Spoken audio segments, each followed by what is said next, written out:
नमस्कार दोस्तों, स्वागत है आपका आज के मुख्य समाचार में, जिसमें सबसे पहली और बड़ी खबर में आपको बताएंगे कि देश भर में किसान महापंचायत कर रहे राकेश टिकैत ने कहा कि फिर दिल्ली में घुसना होगा, बैरिकेड तोड़ने होंगे। इसी के साथ दूसरी बड़ी खबर में जिक्र होगा पश्चिम बंगाल के ओपिनियन पोल का।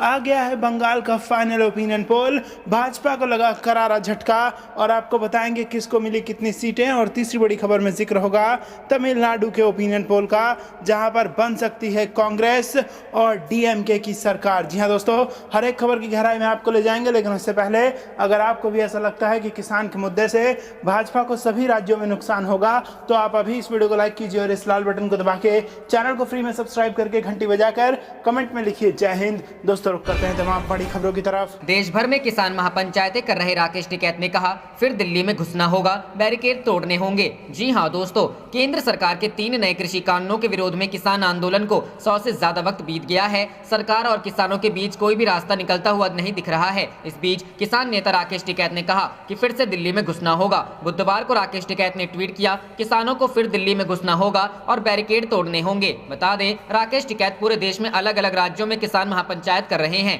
मंगलवार को जयपुर में किसान महापंचायत में राकेश टिकैत ने केंद्र पर निशाना साधते हुए कहा कि सरकार लोगों को जात धर्म में बांटना, लेकिन अब अन्नदाता बंटने वाले नहीं है और जरूरत इन्होंने जाति में बांटा, धर्म में बांटा, अब किसान बंटने वाले नहीं है। किसानों से जब कहा जाए उन्हें तभी दिल्ली की तरफ चलना होगा, दिल्ली के बैरिकेड फिर तोड़ने पड़ेंगे। साथ ही उन्होंने कहा, प्रधानमंत्री ने कहा कि किसान अपनी फसल को कहीं भी बेच सकता है, हम कहीं पर भी अपनी फसल बेचकर दिखाएंगे, मंडी के बाहर बेचकर दिखाएंगे, जो भारत सरकार का रेट है उस पर बेचकर दिखाएंगे और संसद में भी अपनी फसल बेचकर दिखाएंगे। केंद्रीय कृषि कानूनों के विरोध में जारी आंदोलन की ओर इशारा करते हुए उन्होंने कहा, पूरे देश में आंदोलन शुरू हो चुके हैं, किसानों को जागना पड़ेगा, खासकर युवा साथियों की बड़ी जिम्मेदारी है कि आप चलो, बढ़ो, जागो, उठो और लड़ो। उन्होंने कहा कि इस देश में जय श्री राम और जय भीम के नारे इकट्ठे लगेंगे, तभी देश बचेगा, वरना देश लुट गया। रुख करते हैं अगली खबर की तरफ। बंगाल ओपिनियन पोल, आ गया बंगाल का फाइनल ओपिनियन पोल, बीजेपी को लगा करारा झटका, जानिए किसे कितनी सीटें। जी हां दोस्तों, 5 राज्यों के विधानसभा चुनाव के पहले फेज की वोटिंग होने में महज कुछ दिनों का समय ही बचा हुआ है। इन राज्यों में जिस पर लोगों की सबसे ज्यादा नजरें हैं वह पश्चिम बंगाल है। बंगाल में 27 मार्च से वोटिंग शुरू होने जा रही है, जो कि 29 अप्रैल तक चलेगी। बंगाल में ममता बनर्जी तीसरी बार सत्ता में वापसी की आस लगाए बैठी हैं, तो वहीं बीजेपी राज्य में 200 से ज्यादा सीटों पर जीत दर्ज करने का दावा कर रही है। हालांकि ओपिनियन पोल्स की माने जिसे उसने फाइनल ओपिनियन पोल बताया है, ओपिनियन पोल के अनुसार राज्य में एक बार फिर से ममता बनर्जी हैट्रिक बनाने जा रही हैं। मालूम हो कि बीते दिन एबीपी न्यूज ने एक और सर्वे एजेंसी सीएनएक्स के साथ मिलकर सर्वे किया था, जिसमें ममता बनर्जी को तगड़ा झटका लगता दिखाई दे रहा था। फाइनल ओपिनियन पोल में ममता बनर्जी की बल्ले बल्ले। एबीपी न्यूज सी वोटर के फाइनल ओपिनियन पोल में तृणमूल कांग्रेस बंगाल में बहुमत का आंकड़ा आसानी से पार करते हुए दिखाई दे रही है। राज्य की विधानसभा में 294 सीटें हैं और बहुमत का आंकड़ा 148 का है। ओपिनियन पोल के अनुसार टीएमसी को इस बार 152 से 168 सीटें तक मिल सकती है। वहीं बीजेपी एक बार फिर से 100 का आंकड़ा ही पार करती हुई दिखाई दे रही है। सर्वे में बीजेपी को 104 से 120 सीटें जीतने का अनुमान लगाया गया है। उधर कांग्रेस और लेफ्ट गठबंधन 18 से 26 सीटें जीत सकता है, जबकि अन्य को 0 से 2 सीटें मिल सकती है। किसे कितने फीसदी वोट का अनुमान। पिछले लोकसभा चुनाव में बंगाल में 18 सीटें जीतकर सभी को चौंका चुकी बीजेपी इस बार राज्य में बड़ी जीत दर्ज करने का दावा कर चुकी है। हालांकि अब जब फाइनल ओपिनियन पोल में टीएमसी की तीसरी बार सरकार बनाने का अनुमान जताया जा रहा है, तो अब लोगों की नजरें वोट फीसदी पर टिक गई हैं। सी वोटर के सर्वे के अनुसार टीएमसी वोट फीसदी में बाजी मार सकती है। टीएमसी को इस बार 42% वोट मिल सकता है, जबकि बीजेपी 37% मतों पर ठहर सकती है। कांग्रेस और लेफ्ट की बात करें तो 13% वोट मिल सकते हैं, जबकि अन्य की झोली में 8% वोट जाने का अनुमान है। पिछले ओपिनियन पोल में बीजेपी टीएमसी की थी टक्कर। पश्चिम बंगाल के लिए किया गया पिछला ओपिनियन पोल एबीपी न्यूज और सीएनएक्स का था, जो कि मंगलवार शाम को जारी हुआ था। इस ओपिनियन पोल में बताया गया था कि बंगाल में बीजेपी को 130 से 140 सीटें तक मिल सकती हैं। ओपिनियन पोल के अनुसार टीएमसी को 136 से 146 सीटें मिलने का अनुमान जताया गया था। वहीं कांग्रेस और लेफ्ट गठबंधन को राज्य में 14 से 18 सीटें दी गई थी। उधर अन्य को 1 से 3 सीटें तक दी गई। हालांकि सी वोटर के साथ किए गए फाइनल ओपिनियन पोल में न्यूज चैनल ने टीएमसी को तीसरी बार सरकार में वापसी का अनुमान जताया है। रुख करते हैं अगली खबर की तरफ। ओपिनियन पोल, तमिलनाडु में बन सकती है कांग्रेस डीएमके की सरकार, जानिए क्या होगा बीजेपी का हाल। जी हां दोस्तों, तमिलनाडु विधानसभा चुनाव में अब गिनती के दिन बचे हैं। यहां विधानसभा की कुल 234 सीटें हैं और सभी सीटों पर एक चरण में ही 6 अप्रैल को वोटिंग होगी। नतीजे 2 मई को आएंगे। इस चुनाव में कांग्रेस ने डीएमके संग हाथ मिला लिया है, तो वहीं बीजेपी और एआईएडीएमके एक साथ मिलकर चुनाव लड़ रही है। कमल हसन की पार्टी अपने दम पर इस बार चुनावी मैदान में है। चुनाव से ठीक पहले एबीपी न्यूज ने सी वोटर के साथ मिलकर सर्वे किया है और जानने की कोशिश की है कि आखिर जनता के मन में क्या है। जानिए क्या कहता है ओपिनियन पोल। आपको बता दें कि तमिलनाडु में बहुमत का आंकड़ा 118 है। सर्वे में इस पार्टी को मिलते दिख रही है इतनी सीटें। यूपीए 173 से 181 सीटें, एनडीए 45 से 53 सीटें, एमएनएम 1 से 5 सीटें, एएमएमके 1 से 5 सीटें, अन्य 0 से 4। रुक करते हैं अगली खबर की तरफ। लॉकडाउन की अफवाहों से हड़कंप, महानगरों से फिर गांव लौट रहे हैं प्रवासी मजदूर। जी हां दोस्तों, देश में एक बार फिर कोरोना वायरस बेकाबू हो चुका है। पिछले 24 घंटे में देश में कोरोना के 40,000 से ज्यादा नए मामले आने के साथ ही कुल पॉजिटिव मामलों की संख्या 1.16 करोड़ हो गई है। बढ़ते कोरोना संक्रमण के चलते कई राज्यों में नाइट कर्फ्यू लगा दिया गया है। कुछ राज्यों ने लॉकडाउन की घोषणा की है। इसके साथ ही स्कूलों को एहतियातन बंद कर दिया गया है। इस सब के बीच यूपी समेत पूरे देश में लॉकडाउन की अफवाहें उड़ रही हैं। लॉकडाउन की अफवाह के चलते बड़ी तादाद में प्रवासी मजदूर एक बार फिर महानगरों से दोगुना किराया चुकाकर गांव जाने लगे हैं। महाराष्ट्र, गुजरात, दिल्ली, पंजाब, हरियाणा और यूपी समेत देश के सभी महानगरों में रह रहे प्रवासी मजदूरों को बढ़ते कोरोना मामलों के साथ लॉकडाउन का डर फिर से सताने लगा है। लॉकडाउन की अफवाह के चलते प्रवासी मजदूर एक बार फिर से अपने गांव घर पहुंचने की जदोजहद कर रहे हैं। तमाम मजदूर दोगुना किराया देकर अपने घरों की तरफ निकल रहे हैं।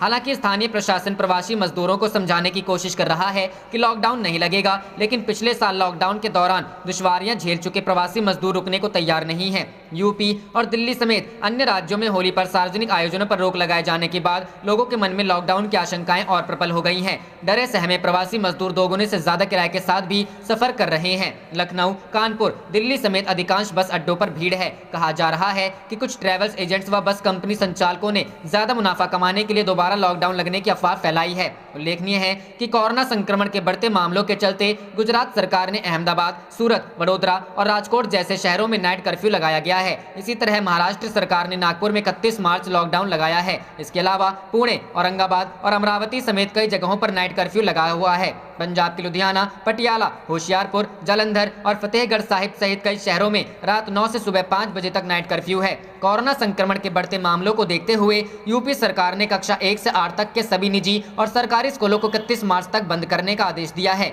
इसके साथ ही जुलूस, कार्यक्रम और सार्वजनिक समारोह के लिए अब प्रशासन की अनुमति जरूर कर दी गई है। इसी तरह मध्य प्रदेश ने सामाजिक, सांस्कृतिक, धार्मिक और राजनीतिक कार्यक्रमों पर रोक लगा दी है। इससे पहले राज्य के इंदौर, भोपाल और जबलपुर में हर रविवार को लॉकडाउन है। रुक करते हैं अगली खबर की तरफ। कोरोना फिर कर रहा परेशान, अब मध्य प्रदेश के 7 शहरों में रविवार को लॉकडाउन। जी हां दोस्तों, कोरोना के बढ़ते मामलों को देखते हुए मध्य प्रदेश सरकार ने भी अब सख्ती बरतनी शुरू कर दी है। इसी के चलते अब कोरोना की नई गाइडलाइंस जारी की गई हैं। इसके अनुसार अब रविवार को भोपाल, इंदौर और जबलपुर के साथ बैतूल, छिंदवाड़ा, खरगोन और रतलाम में भी लॉकडाउन रहेगा। वहीं 31 मार्च तक स्कूल, कॉलेज भी पूरी तरह से बंद रहेंगे। होली के दौरान भी सार्वजनिक तौर पर समारोह करने या रंग खेलने पर पाबंदी रहेगी। सरकार ने इस साल मेरी होली मेरा घर का नारा दिया है। साथ ही लोगों से कोरोना गाइडलाइंस का पालन करने को भी कहा है। कोरोना के चलते रविवार को होने वाले लॉकडाउन के दौरान शनिवार रात 10 बजे बंद होने के बाद सोमवार सुबह तक किसी भी तरह के प्रतिष्ठान को खोलने पर पाबंदी रहेगी।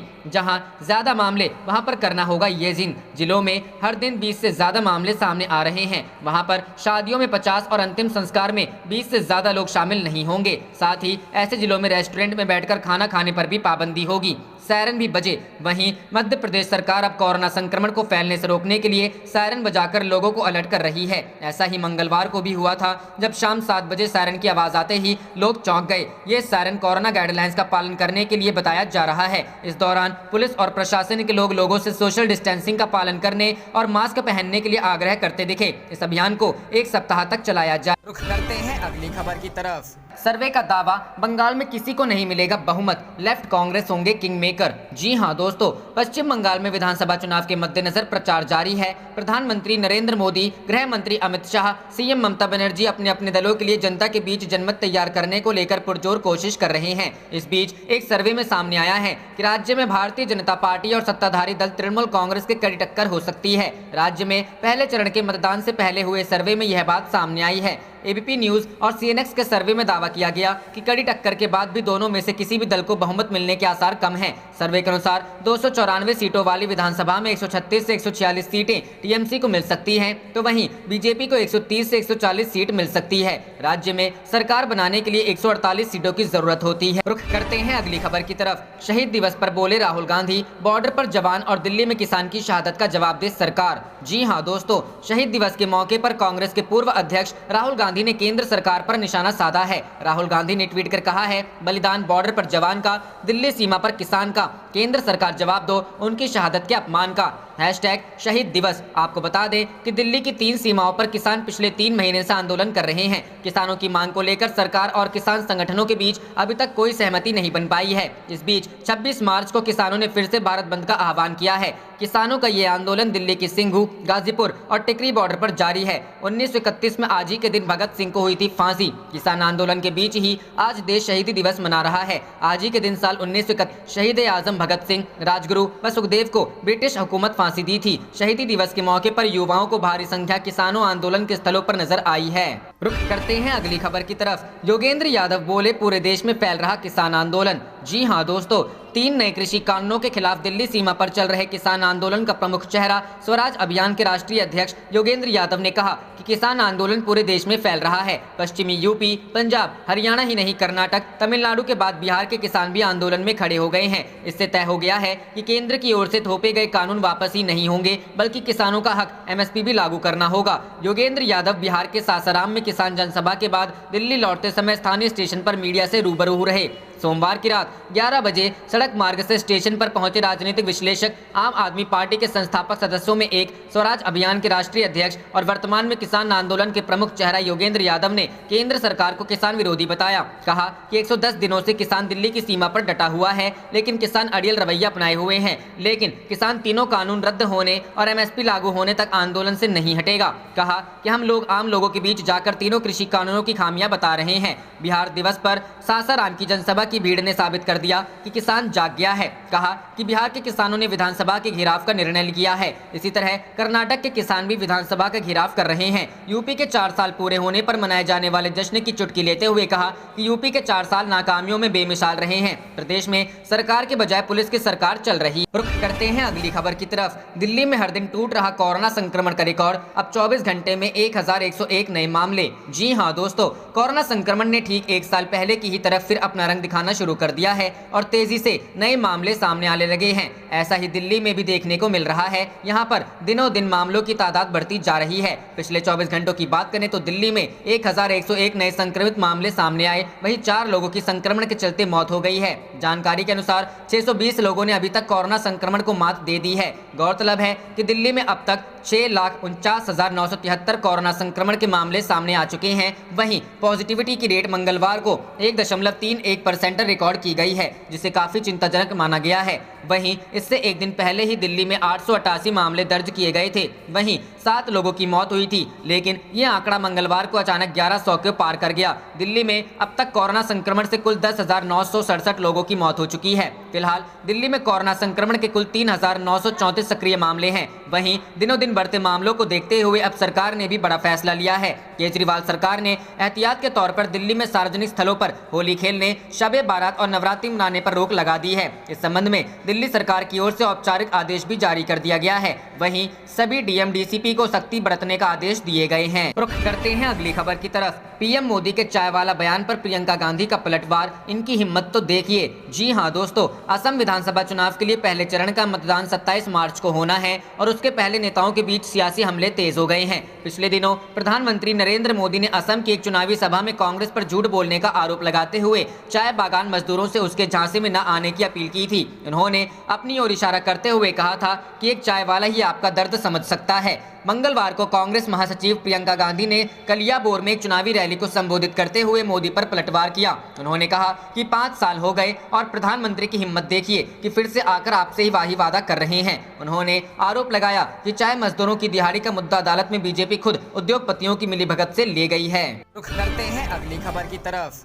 केंद्र सरकार को किसानों और जवानों की शहादत के अपमान पर जवाब देना चाहिए। राहुल। जी हां दोस्तों, कांग्रेस के पूर्व अध्यक्ष राहुल गांधी ने शहीद दिवस के मौके पर मंगलवार को कहा कि केंद्र सरकार को जवानों और किसानों की शहादत के अपमान पर जवाब देना चाहिए। उन्होंने ट्वीट किया, बलिदान बॉर्डर पर जवान का, दिल्ली सीमा पर किसान का, केंद्र सरकार जवाब दो उनकी शहादत के अपमान का। गौरतलब है कि वर्ष 1931 में भारतीय स्वतंत्रता आंदोलन के दौरान क्रांतिकारी भगत सिंह, राजगुरु और सुखदेव को 23 मार्च को ही अंग्रेजों ने फांसी दी थी। आज के दिन को शहीद दिवस के तौर पर मनाया जाता है। रुख करते हैं अगली खबर की तरफ। लॉकडाउन की अफवाह पर जारी है मजदूरों का पलायन, दोगुना किराया देकर भी शहर भी छोड़ रहे लोग। जी हां दोस्तों, गुजरात के सूरत शहर में रह रहे प्रवासी मजदूरों को बढ़ते कोरोना के मामलों के साथ लॉकडाउन का डर फिर से सताने लगा है। ऐसे में अफवाह व एक बार फिर से अपने घरों तक पहुंचने की आस में मजदूर दोगुना किराया देकर अपने घरों की तरफ निकल रहे हैं। हालांकि महानगर पालिका और कई अन्य संगठनों ने प्रवासियों को समझाने की कोशिश की है कि लॉकडाउन लगने की केवल अफवाह मात्र है, लेकिन कोई भी मानने को तैयार नहीं है।